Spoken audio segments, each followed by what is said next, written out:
We have been in a 2-year filibuster over the Voting Rights Act. Now here's the question for Labor. Why hasn't Labor been raising hell? If we put $50 million in a campaign to recall Scott Walker, why isn't Labor angry about this attack on voting rights?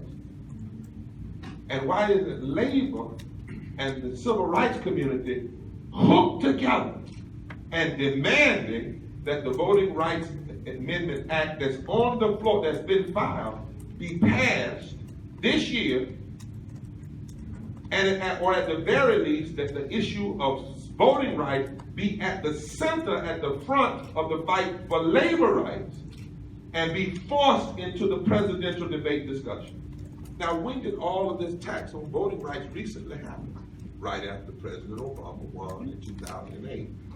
But it wasn't about President Obama.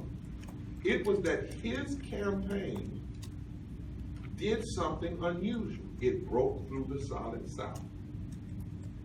And South Carolina, North Carolina, Virginia, and Florida, in the South, coalitions of black, white, Latino, labor, civil rights came together and created an electorate that was diverse. And that electorate scares the whatever out of those who are committed to the old Southern strategy, or what we call the solid South, which then isolates the black vote. So for instance, in North Carolina, they passed a redistricting law that put 51% of black voters into 27 out of 120 House seats in the state, and 49.9% of black voters into 19 out of 50 Senate seats, thereby making it so we increase the number of black elected senators, but decrease the number of coalition districts, where black and whites could elect not necessarily an African American, but a candidate of their choice,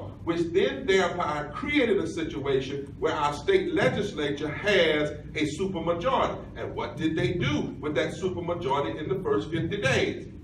They cut long-term unemployment. They went after labor rights.